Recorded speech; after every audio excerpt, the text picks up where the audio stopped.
Hi there, I'm Lauren Garrett, founder and queen bee of Native American Career Center at nativeamericancareercenter.com.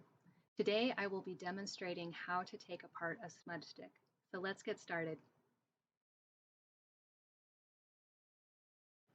In my video on smudging basics, I briefly talked about why I never burn smudge sticks, and so today I'm going to demonstrate how I take one apart so that I can still use the herbs.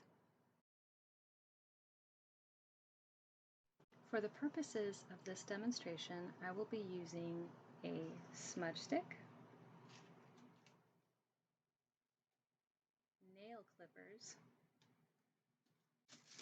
tissue paper, and some fabric.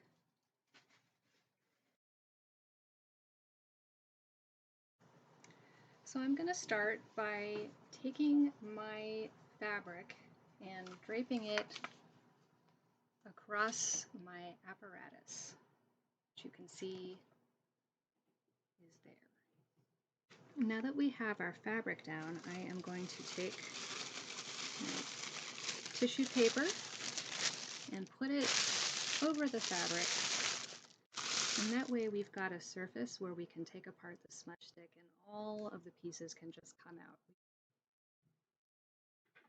So lastly, we're going to have our smudge stick and nail clippers. So I'm using toenail size nail clippers because they're just nice and big, and it's also a little bit safer than using scissors, plus you're not cutting anything that could potentially damage scissors. And anyone underage is encouraged to please use an adult.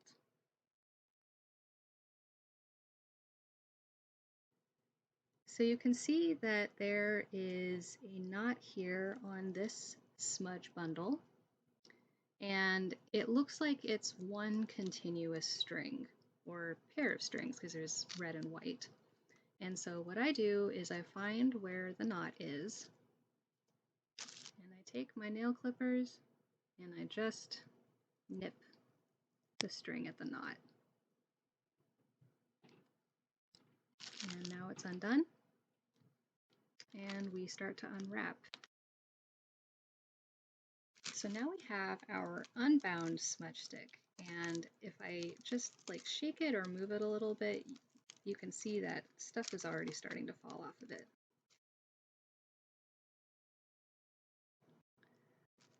So it's really just easiest to see which end is the woody end, and you can see this is the woody end and this is the less woody end. I think there's still a little bit of, like, you can see some woody bits in there, but generally smudge sticks are wrapped with the woody ends on one side and the more herbs and leaves on the other.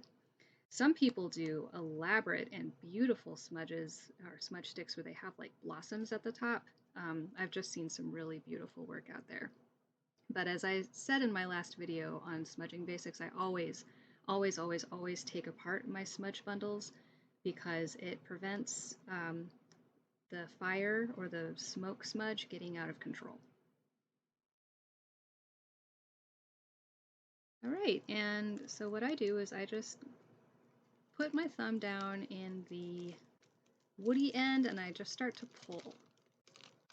So, for the camera. And there's herbs just kind of flying. And you want to be gentle in pulling things apart. So you can see like it's starting to come apart, but there's still just a whole bunch of strands all inside of this smudge stick.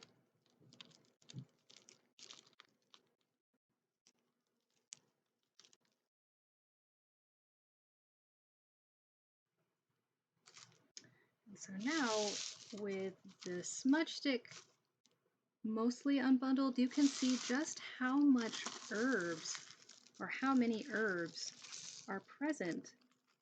And already, like if I pull up just the sticks, there's all of this plant matter that has come off of the herbs. And like, I'll just demonstrate, like this small little bit here is perfectly sufficient in cleansing oneself in a space. And so you can imagine that all of this is a lot, and it it makes your smudge sticks, your smudge bundles, last so much longer if you take them apart and do it this way. And as I've mentioned, it is more manageable. The smoke that is created is more manageable. There's not so much of it. And also, there isn't as much material for fire to burn, which also makes it much safer. All right, so now I am going to demonstrate taking like a strand. So like this is like just one stick from one plant of the smudge bundle, and pushing the other ones back, and you can see that this is the bottom of the stem and this is like the flowering top. And so what I like to do is I like to go from the bottom to the top and start to kind of pull. So, and like pinch and pull is probably a better way of describing it. What I also like to do as I start taking apart my sage bundle pieces is gathering up any loose bits. So like here's this gigantic bundle piece now that it's all been taken apart, and there's all of this extra plant matter. So I'm just gonna sweep it forward with my hand. And there it is. And you can see that's quite a bit. So I'm going to grab another item. I'm going to get a bag that I can put all of that in so that it doesn't fall off my table that I'm using to record this on. So here is a plastic bag that I'm repurposing from my paint collection. You can see like little flecks of paint on it.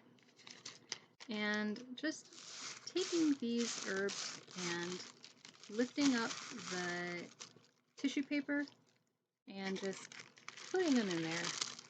And it's kind of messy. Also, in recording this, I'm not as graceful as I might be because I'm also paying attention to what the camera sees as well as what my eyes see. It's a very different angle, so there it is. So I'm gonna come down here just for a moment and say hi. I hope you're enjoying this video. It's a lot of fun for me to do, even though it is a bit time consuming.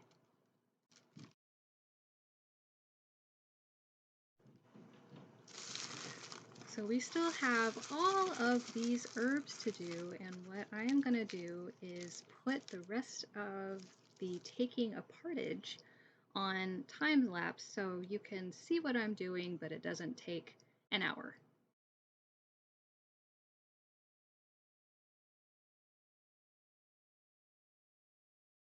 So just taking a quick break from the time lapse and showing that in an instance like this, these are really fine like blossom bits, and I do pull from the opposite direction.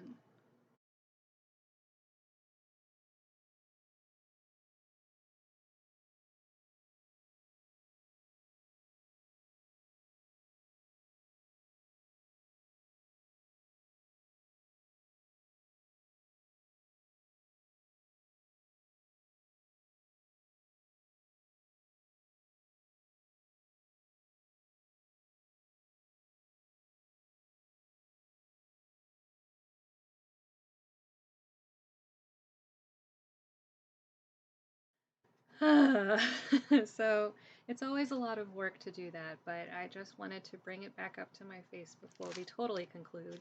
It turns out that all of the herbs from the smudge stick were able to fit into this bag, so that is pretty great.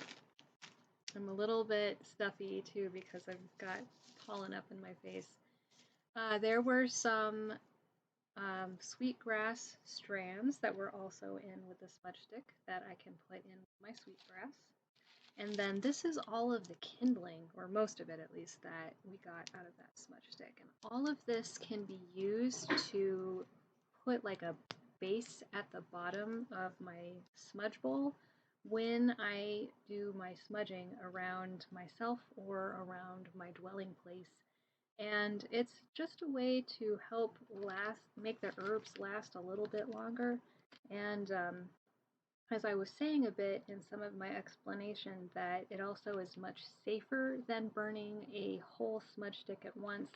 It makes keeping the burn and the burn rate very manageable. And that concludes today's video. I'm Lauren Garrett, founder and queen bee at Native American Career Center. You can always send me an email with any questions or comments at nativeamericancareercenter@gmail.com. Come see what the buzz is about at nativeamericancareercenter.com.